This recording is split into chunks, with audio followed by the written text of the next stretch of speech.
Last lecture मध्ये an encounter of a special kind हा lesson start केला होता आणि माझ्या माहितीप्रमाणे आपण पेज नंबर 10 वर आहोत. ओके, सो पेज नंबर 10 वर आपला जो पॅराग्राफ आहे पेज नंबर 10 वर पॅराग्राफ नंबर 3 चालू आहे बघा. तो थर्ड पॅराग्राफ मी परत रीड करतो, म्हणजे थर्ड पॅराग्राफला हाफच झालाय तरी पण मी रीड करतो. See on page number 10 paragraph 3. I took the baby langur to our backyard and gently laid him on the floor inside the poultry coop. I took the baby langur means writer took the baby langur. Writer baby langurला backyard मध्ये घेऊन गेला. Backyard म्हणजे काय?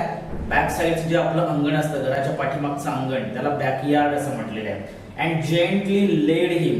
Gently म्हणजे softly, हळवारपणे त्याला झोपवलं. Laid म्हणजे झोपवलं. कुठे? On the floor. फ्लोर म्हणजे काय? फ्लोर म्हणजे जमीन, जमिनीवर झोपवलं. Inside the poultry coop. कूपचं मिनिंग त्याच्या बाजूलाच दिलेलं आहे बघा. कूप म्हणजे काय? COOP. Coop means cage for poultry. Cage म्हणजे पिंजरा आणि पोल्ट्री म्हणजे कोंबड्या. कोंबड्यांसाठी जो पिंजरा असतो त्या कोंबड्यांच्या पिंजऱ्यात त्याला आपण खुराड म्हणतो, कोंबड्यांचं खुराड. तर त्या खुराड्याच्या किंवा त्या पिंजऱ्याच्या इनसाइड आतल्या बाजूला फ्लोअरवर जमिनीवर रायटरने बेबी लंगूरला झोपवलं. त्या बेबी लंगूरला रायटरने मोठ्या मेल लंगूरच्या अटॅक मधून वाचवलेलं होतं आणि ज्या मेल मोठ्या लंगूरने त्याच्यावरती हल्ला केला होता त्याने त्याला सोडून दिलं होतं आणि रायटरने त्याला कॅच केलेलं होतं. हे आपण लास्ट लेक्चरला बघितलंय. पुढे जाऊ. His body was full of deep bite marks and scratch. त्याची बॉडी, त्या बेबी लंगूरची बॉडी जी होती ती डीप बाईट मार्क्सने भरलेली होती. डीप म्हणजे खोलवर, बाईट म्हणजे चावणे आणि मार्क म्हणजे खुणा. म्हणजे त्याच्या बॉडीवर खोलवर अशा चावल्याच्या खुणा होत्या. म्हणजे त्या मोठ्या मेल लंगूरने ठिकठिकाणी त्याचे लचके तोडले होते. त्याच्या खुणा होत्या किंवा त्या जखमा होत्या असं आपण म्हणूया. अँड स्क्रॅच, आणि त्याची बॉडी स्क्रॅच झाली होती. स्क्रॅच म्हणजे काय? ओरबाडली गेली होती. म्हणजे सगळीकडून ज्याला म्हणतो की नख मारलेली होती त्या मोठ्या मेल लंगूरने. अशा जखमी अवस्थेत तो होता. Injured. The baby langur was injured असं आपण म्हणूया त्याला इंग्लिश मध्ये. Blood was oozing from some of the wounds. Blood was oozing. ओझिंगचं मिनिंग पण बाजूला दिलेलं आहे बघा. रिलीजिंग, ओव्हरफ्लोईंग. रिलीजिंग किंवा ओव्हरफ्लोईंग म्हणजे काय? वाहणे, भळाभळा वाहणे. रक्त भळाभळा वाहत होतं. कशातनं वाहत होतं? सम ऑफ द वुंड्स. वुंड्स म्हणजे काय? जखम. ओके, वुंड्सचा अर्थ जखम आणि ओझिंगचा अर्थ काय? वाहणे. मी तुम्हाला सांगतोय शब्दांच्या अर्थाकडे लक्ष ठेवा. आता आपण पहिला शब्द इथं बघितलेला होता ओझिंग. ओझिंग म्हणजे काय? वाहणे. लक्षात ठेवा, रक्त वाहणे, त्याचं मीनिंग बाजूला दिलेलं आहे. त्यानंतर वुंड्स, दुसरा शब्द आपण बघितला वुंड्स. वुंड्स म्हणजे काय? वुंड्स म्हणजे जखमा. लक्षात ठेवा, अनेक वचन आहे. वुंड म्हणजे जखम आणि वुंड्स म्हणजे जखमा. त्याच्यानंतर आणखीन एक वर्ड आपण बघितला होता स्क्रॅच. SCRATCHED. स्क्रॅच. स्क्रॅच म्हणजे काय? ओरबाडलेले, जखमा, नख मारलेली किंवा ओरबाडलेली असा अर्थ होतो आपण. ओके, तर वुंड्स मधून, त्या बेबी लंगूरच्या वुंड्स मधून रक्त वाहत होतं, भळाभळा वाहत होतं. The baby remain motionless. तो बेबी तिथे मोशनलेस पडलेला होता. आणखीन एक शब्द आलेला आहे बघा, मोशनलेस. ओके, मोशनलेस म्हणजे काय? तर मोशन म्हणजे हालचाल किंवा गती आणि मोशनलेस म्हणजे हालचाल नसलेला, गती नसलेला. म्हणजे तो बेबी निश्चित पडलेला होता. मराठीमध्ये आपण त्याला निश्चित पडणे म्हणतो. कोणतीही हालचाल विदाउट एनी मुवमेंट करता, म्हणजे विदाउट कुठली मुवमेंट न करता तो बेबी पडलेला होता. इथपर्यंत आपण बघितलं होतं. पुढे जाऊया आता.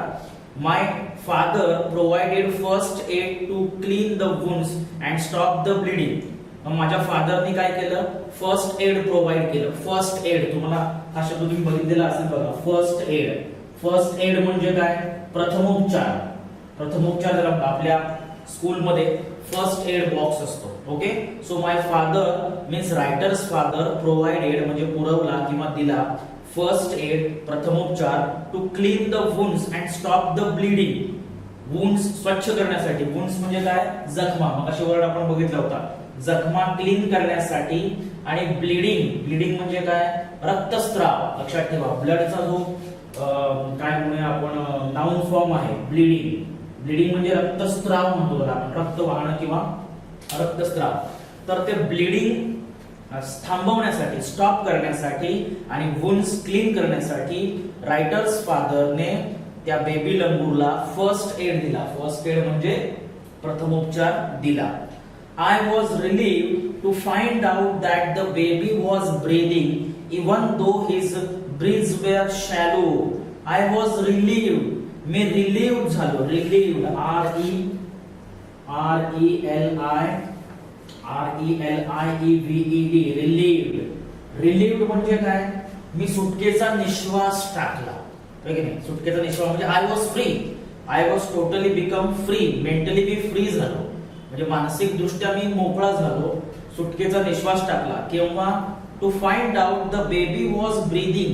बेबी ब्रीदिंग करत होता. ब्रीदिंग म्हणजे काय, श्वासोश्वास. बेबीचा श्वासोश्वास चालू होता, म्हणजे बेबी जिवंत होता. हे बघून मला हायचं वाटलं, मी मानसिक दृष्ट्या मुक्त झालो, म्हणजे माझं टेन्शन गेलं असं आपण म्हणतो. Even though the breaths were shallow. त्याचे जे ब्रीथ्स होते, ब्रीथ म्हणजे काय, श्वास. त्याचे श्वास हे शॅलो होते. आता शॅलोचा अर्थ इकडे इरेग्युलर घ्यायचा. इरेग्युलर म्हणजे काय, अनियमित. आपले श्वास हे नियमित असतात, पण एखादा जखमी झालेला जो माणूस किंवा कोणी प्राणी असतो त्याचे अनियमित श्वास चालू असतात, पण चालू असतात. आपले कसे कंटिन्यू रेग्युलर चालू असतात, जखमीचे इरेग्युलर चालू असतात. तोच अर्थ इकडे शॅलोचा घेतलेला आहे. शॅलो म्हणजे इरेग्युलर किंवा अनियमित. मग बेबी लंगूरचं ब्रीदिंग चालू होतं, पण त्याचे जे ब्रीथ होते ते ब्रीथ म्हणजे श्वास हे अनियमित होते. ओके, इथे हा पॅराग्राफ संपला. पुढचा paragraph. Splashes of cold water made the baby stir and after a few shaky attempts he sat up. Splashes of cold water. Splashes म्हणजे काय, फवारे, पाण्याचे फवारे, शिंतोडे ज्याला आपण म्हणतो. स्प्लॅशेस म्हणजे पाण्याचे फवारे किंवा शिंतोडे. Splashes of cold water. त्या बेबीवरती कोल्ड वॉटरचे स्प्लॅशेस मारले गेले, शिंतोडे मारले गेले, थंड पाण्याचे फवारे मारले गेले, आणि त्यामुळे बेबी स्टर झाला. स्टरचं मिनिंग दिलेलं आहे बघा. स्टर म्हणजे काय, मूव. STIR स्टर. स्टरचा अर्थ काय, मूव म्हणजे हलणे, हालचाल करणे. त्याच्या तोंडावर पाणी शिंपडल्यामुळे तो हालचाल करू लागला. अँड आफ्टर अ फ्यू शेकी अटेम्प्ट्स. आफ्टर अ फ्यू शेकी, SHKY, शेकी म्हणजे काय, तर शेकी म्हणजे थरथरणारा, हालचाल करणारा अशा अर्थाने. शेकी अटेम्प्ट्स म्हणजे प्रयत्न. म्हणजे बेबीच्या तोंडावर जेव्हा पाण्याचा फवारा उडवला गेला, तेव्हा काही फवारे जेव्हा मारले गेले, शिंतोडे मारले गेले, तेव्हा बेबी मूव झाला, बेबीची हालचाल झाली, आणि काही थरथरत्या प्रयत्नानंतर, after a few shaky attempts, काही थरथरत प्रयत्न केल्यानंतर he sat up, baby langur sat up, baby langur उठून बसला. तो जो निश्चितपणे पडले होता बेशुद्ध अवस्थेमध्ये, तो उठून बसला. म्हणजे तो अलर्ट झाला, पूर्णपणे तो कॉन्शियस झाला असं म्हणूया आपण, शुद्धीवर आला. He was in a state of shock and started trembling like a leaf in the wind. He was in a state of shock.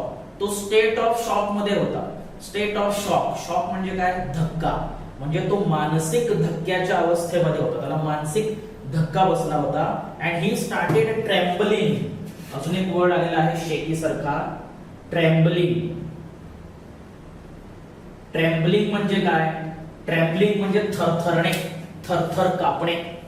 So he started trembling. The baby langur started trembling like a leaf. Leaf म्हणजे झाडाचं पान. झाडाच्या पानासारखा तो थरथरू लागला, थरथर कापू लागला baby langur. In the wind म्हणजे विंड म्हणजे वारा. म्हणजे वाऱ्यामध्ये ज्याप्रमाणे झाडाची पानं किंवा झाडाचं पान हलतं, थरथरतं, त्याप्रमाणे बेबी लंगूर ट्रेम्बलिंग करू लागला, थरथर कापू लागला. His two little twinkling eyes welled up with tears and he started to sob with a muffled cry. His two little twinkling eyes, twinkle twinkle little star, twinkling eyes. Twinkling चं meaning काय, shining. Okay, twinkling means shining eyes, लक्षात ठेवा. Twinkling, twinkling is what, shining. So his two little shining eyes, त्याचे दोन छोटे चमकणारे डोळे, चकाकणारे डोळे. वेल्ड अप, वेल्ड अप म्हणजे काय? आता वेल, जनरली वेल म्हणजे विहीर जशी पाण्याने भरलेली असते तसे त्याचे दोन डोळे भरून आले. वेल्ड अप, इथं जो वेल्ड अप शब्द आलेला आहे बघा, वेल खरं तर विहीर आहे पण त्याला ईडी लागलाय. So weld up, weld up म्हणजे काय? भरून आले. त्याचे डोळे जे होते त्याचे डोळे पाण्याने भरून आले, अश्रूंनी भरून आले. Welled up with tears, tears म्हणजे अश्रू. And he started to sob with a muffled cry. And he started to sob, परत एक वर्ड आलेला आहे टू सॉब, याच्यामध्ये खूप सारे वर्ड आहेत. टू सॉब, टू सॉब म्हणजे काय? हुंदके देणे. आपण हुंदके देऊन रडतो ना, असं, हा, त्याला म्हणायचं सॉब, हुंदके देणे. तो ही स्टार्टेड टू सॉब, तो हुंदके देऊ लागला, हुंदके देऊन रडू लागला baby langur. With a muffled cry, muffled, मफल्डचं मीनिंग बाजूला दिलेलं आहे बघा, muffled. Quieten, suppress sound, quieten किंवा सप्रेस साऊंड म्हणजे मफल्ड. MUFFLED,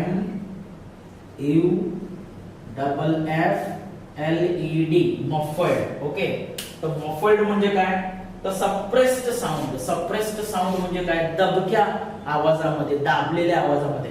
एखादा लहान मूल रडताना आपला आवाज सप्रेस करतं म्हणजे दाबतं, ते मोठ्याने रडत नाही, आधी हळूहळू आवाज दाबून ते रडतं आतल्या आत.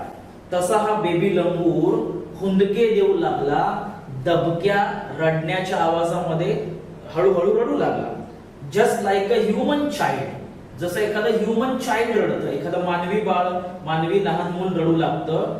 आफ्टर एक्सपिरियन्सिंग ट्रॉमा, ट्रॉमाचा अनुभव घेतल्यानंतर, TRAUMA, ट्रॉमा, TRAUMA, ट्रॉमा. तर ट्रॉमाचं मिनिंग पण बाजूला दिलेलं आहे बघा. What is the meaning of trauma? Trauma means great distress. Great distress म्हणजे काय? ताणतणाव, प्रचंड ताणतणाव, मानसिक धक्का, मानसिक त्रास ज्याला आपण म्हणतो. मग प्रचंड मानसिक त्रास झाल्यानंतर किंवा ताणतणावानंतर ज्याप्रमाणे एखादं लहान बाळ, मानवाचं लहान बाळ रडू लागतं, त्याप्रमाणे हा बेबी लंगूर हुंदके देऊन दबक्या आवाजामध्ये रडू लागला. पुढे जाऊ. I offered him a peeled banana which he accepted with his unsteady hand and began taking hesitant bites. I offered him, the writer offered baby langur. Writer ने बेबी लंगूरला ऑफर केला. काय ऑफर केला? Peeled banana. तुम्हाला हा पण word माहिती असेल, peeled, PEELED. Peeled म्हणजे काय? तर पील्ड म्हणजे सोललेला, ज्याला आपण सोललेला बनाना म्हणतो, म्हणजे काय? सोललेलं केळ.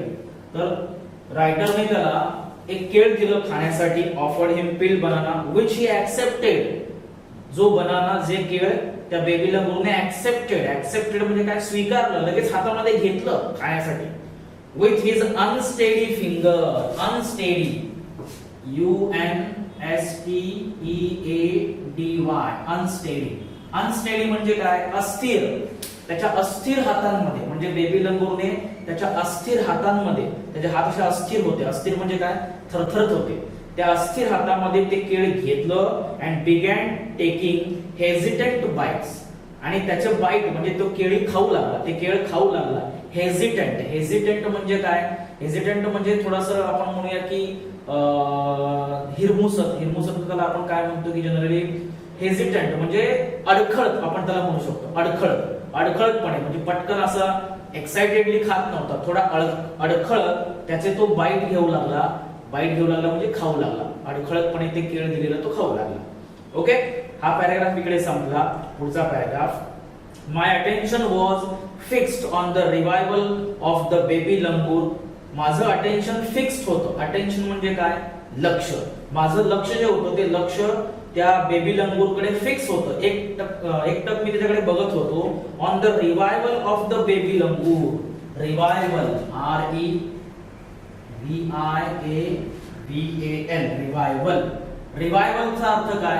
तर रिवायवल म्हणजे पुनरुज्जीवित होणं. रिवायवल म्हणजे काय? पुनरुज्जीवित होणं. पुनरुज्जीवित म्हणजे काय? म्हणजे तो पुन्हा जिवंत होतोय, पुन्हा शुद्धीवर येतोय. मग ह्या पुन्हा शुद्धीवर येण्याकडे, बेबी लंगूरच्या पुन्हा शुद्धीवर येण्याकडे, त्याच्या रिवायवलकडे माझं लक्ष होतं. मी लक्ष केंद्रित केलं होतं. मी म्हणजे रायटर. बरोबर. Suddenly I had an uncanny feeling of being watched. Suddenly म्हणजे काय? अचानकपणे माझ्या मनामध्ये किंवा मला जाणवलं एक अनकॅनी फीलिंग. अनकॅनी. आता अनकॅनी म्हणजे काय? अननोटिस्ड. अननोटिस्ड म्हणजे काय? न पाहिलेली, न बघितलेली, ज्याला आपण म्हणू शकतो की नकळतपणे म्हणतो ना आपण, कुणीतरी नकळतपणे आपल्याकडे बघत असतं आणि ते आपल्याला जाणवतं की कुणीतरी नकळतपणे आपल्याला न कळू देता कुणीतरी बघताय. Being watched. वॉच म्हणजे काय? बघितला. मग रायटरला अचानकपणे जाणवलं की कुणीतरी त्याच्याकडे नकळतपणे बघत होतं, त्याच्यावर वॉच ठेवत होतं. ही जी फिलिंग आहे, ही जी भावना आहे, ही भावना त्याला जाणवली. पुढे I turn away from the coop and looked up. मग मी त्या खुराड्यामधनं वळून बघितलं, वळालो. टर्न अवे म्हणजे मी असा असेल तर मी असा टर्न अवे झालो, मी असा वळालो आणि बघितलं. तर काय? कुठे बघितलं? And looked up. Look up म्हणजे काय? वरती बघितलं. There sat the mother langur on a kitchen roof watching every move I made. आणि जेव्हा अप म्हणजे वर बघितलं, वर म्हणजे कुठे बघितलं? किचन रूफ कडे. तर काय दिसलं त्याला? There sat mother langur. तिथे मदर लंगूर बसलेली होती. त्या बेबी लंगूरची मदर, त्या बेबी लंगूरची आई तिथे किचन रूफ वर बसलेली होती. रूफ म्हणजे काय? छत किंवा छपरावर, किचनच्या छतावर ती बसलेली होती. And she was watching. ती बघत होती. Every move. एव्हरी मूव म्हणजे एव्हरी मुवमेंट. एव्हरी मुवमेंट माझी. Every movement of the writer she was watching. रायटरची प्रत्येक मुवमेंट, रायटरची प्रत्येक हालचाल मदर लंगूर पाहत होती किचनच्या रूफवरून. Okay. Every move I made, every move the writer made. She simply sat there quietly as if convinced that no harm was being done to her child. She simply sat there. ती तिथे शांतपणे बसून होती फक्त. Sat there quietly. Quietly म्हणजे काय? शांतपणे. Baby लंगूरची आई त्या रूफवर शांतपणे फक्त बसून होती. As if convinced. जणू काही ती कन्व्हिन्स झालेली आहे. कन्व्हिन्स झाली म्हणजे काय? तिला खात्री पटली आहे. Convince. CON. Convince. Okay. Convinced म्हणजे काय? जणू काही तिला खात्री पटलेली होती. कसली खात्री पटली होती? की रायटर जो करतोय तिच्या बेबीसाठी ते योग्य आहे. As if convinced that no harm was being done. No harm was done. harm, HARM, harm म्हणजे काय? तर harm म्हणजे इजा पोहोचवणं, हर्ट करणं. म्हणजे तिला कन्व्हिन्स झालं होतं, तिला खात्री पटली होती की तिच्या चाइल्डला, तिच्या बेबीला कोणत्याही प्रकारची इजा माझ्याकडून म्हणजे रायटर कडून केली जाणार नाही याची मदर लंगूरला खात्री होती, विश्वास होता असं आपण म्हणूया. शी वॉज शुअर. तिला खात्री होती की रायटर तिच्या बेबीला कुठल्याही प्रकारचा हार्म करणार नाही, हर्ट करणार नाही. म्हणून ती त्या रूफवर क्वाइटली शांतपणे बसली होती. And she was watching. आणि बघत होती रायटरकडे, रायटरच्या प्रत्येक मुवमेंटकडे. ओके. हा पॅराग्राफ इकडे संपला. पुढचा paragraph. Meanwhile, the baby sensed the presence of his mother and started to sob and cry a little louder. Meanwhile म्हणजे काय? At that moment, त्या क्षणाला किंवा त्या वेळेला, त्या दरम्यान बेबीला जाणीव झाली. Baby sensed. SENSED. Sensed. Baby sense. बेबीला सेन्स म्हणजे बेबीला जाणीव झाली. कसली जाणीव झाली बेबीला? Baby sensed the presence of his mother. Presence म्हणजे काय? उपस्थिती. Presence of mother. मदरची म्हणजे मदर त्या रूफवर आहे. मदरची उपस्थिती जी होती त्याची जाणीव बेबी लंगूरला झाली. बेबी लंगूरला कळालं की आपली मदर आसपास कुठेतरी आहे, आई आहे. And started to sob. आणि परत तो हुंदके देऊन रडू लागला, रडायला सुरुवात केली. And cry a little louder. आणि आधीपेक्षा थोडंसं लाउडर म्हणजे थोडंसं मोठ्याने तो रडू लागला. कारण त्याला जाणवलं की त्याची आई आजूबाजूला कुठेतरी आहे, म्हणून तो थोडा मोठ्याने रडू लागला कुंतिकेला येऊन. I retreated from the door of the coop to allow the mother access to her baby. I retreated. अजून एक शब्द आहे retreated. R-E-T-R-E-A-T-E-D. Retreated. Retreated म्हणजे काय? Retreated म्हणजे go back किंवा come back. मागे येणे, मागे फिरणे, मागे जाणे ज्याला आपण म्हणतो. तर मग मी मागे फिरलो. आय म्हणजे writer retreated from the door of the coop. तो जो कूप होता म्हणजे खुराडा होता कोंबड्याचा, त्याच्या दरवाजातून मी मागे फिरलो, मागे आलो.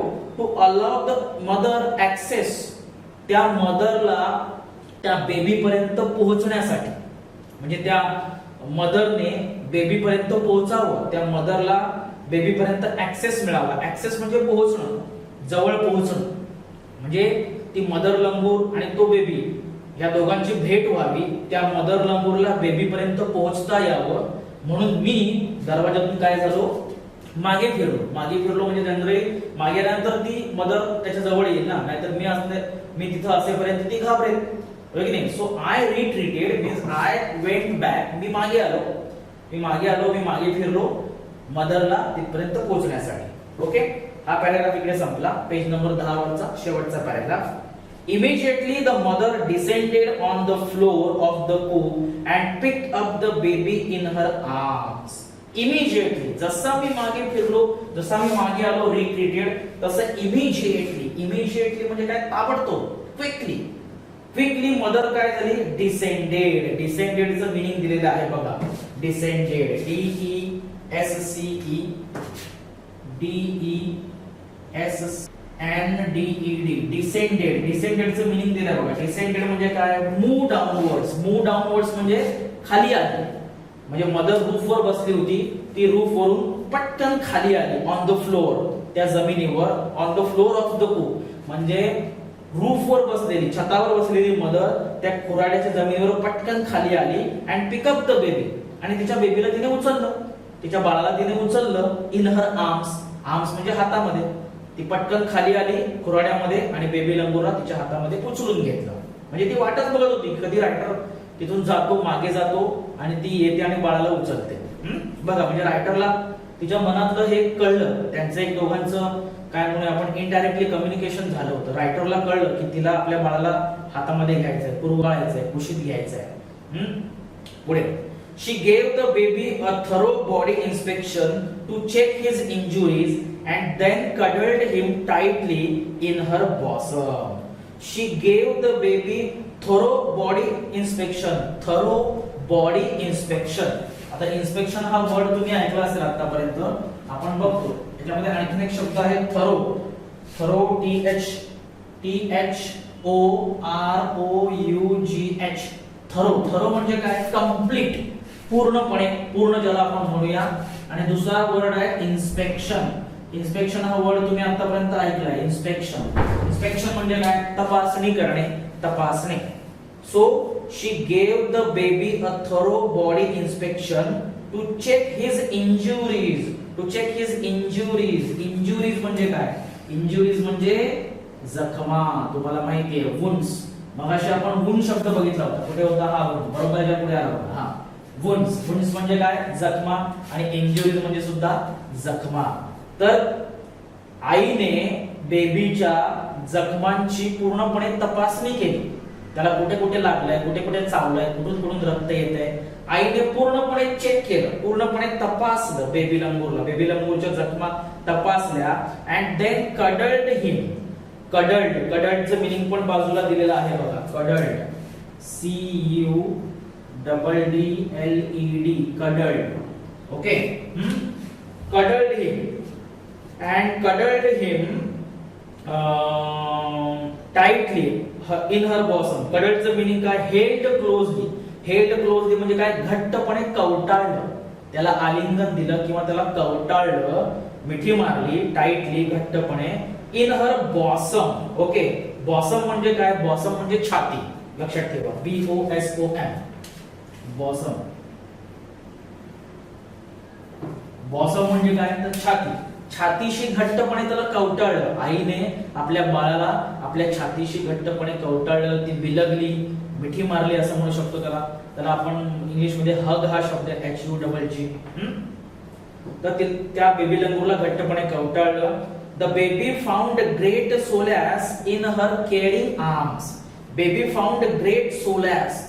सोलॅस मीनिंग आहे बघा SOLACE, solace, SOLACE, solace. Okay, solace meaning काय आहे? Comfort and peace. Comfort and peace म्हणजे काय? शांतता, ज्याला आपण म्हणूया आरामदायकपणा.